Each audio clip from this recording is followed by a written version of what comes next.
कहानी। टॉमी एक छोटा वफादार कुत्ता था। हर सुबह वो अपने मालिक के साथ बस स्टॉप तक जाता और शाम को उसे लेने फिर वहीं पहुंच जाता।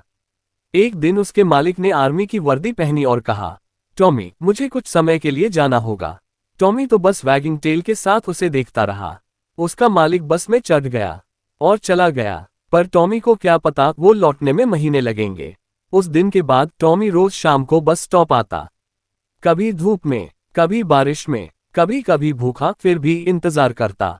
लोगों ने उसे खाना दिया, पुचकारा, पर उसका दिल सिर्फ एक चीज चाहता था, अपने मालिक की वापसी। महीनों बीत गए। एक दिन एक आर्मी वर्दी वाला आदमी व्हीलचेयर में बस से उतरा। थका हुआ था, भावुक भी। टॉमी ने उसे सूंघा और पहचान गया। एक ही पल में दौड़कर उसकी गोद में छलांग लगा दी।